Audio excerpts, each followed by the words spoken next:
Hi, this is Pastor Chris from Journey Church in Uptown Westerville.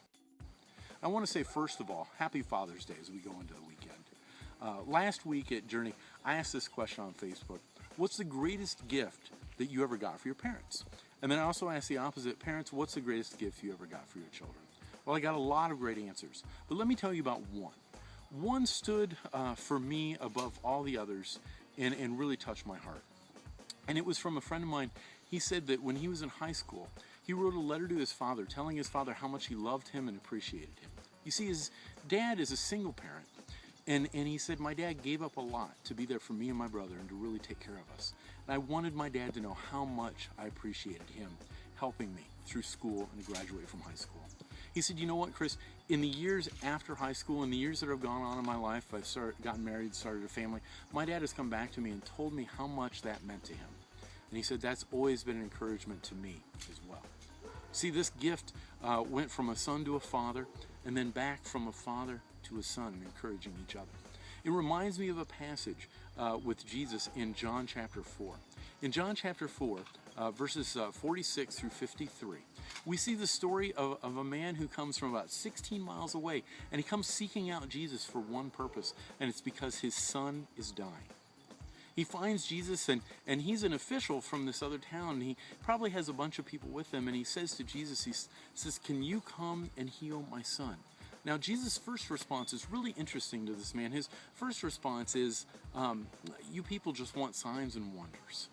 And I think Jesus was probably looking at this man. The man was coming in official capacity, and Jesus was looking at his court and the people around him and saying, this is what you people want, me to go and do this big healing. And the man looked at Jesus, and I think all the official nature of him being this high-ranking official from this other town left him. And he just asked Jesus as a dad, will you please come and heal my son? I believe that you can do it. And Jesus says, I'm not going to come, but your son is well.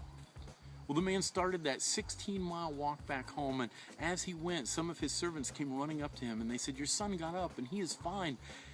And the man said, what time did that happen? And they said, about 7 o'clock yesterday morning.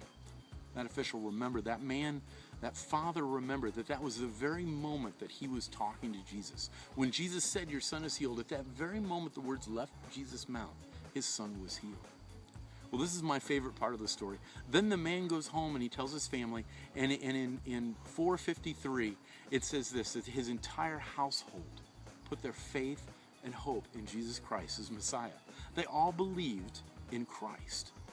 Now, what are the two great gifts between son and father and son in this story? Well, let me tell you what this Father's Day story is all about. The great gift to the father was the son's sickness.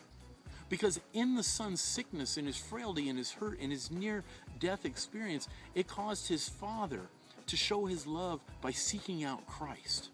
Has somebody in your life ever really hurt, and that's caused you to seek out Christ? Sometimes we don't want bad things to happen, but bad things can be great gifts if they cause us to seek Christ.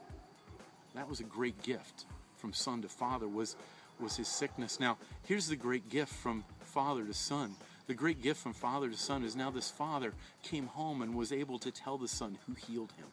He was able to bring the good news of Jesus Christ to his home. And dads, I want to tell you, for Father's Day, this is what it's all about.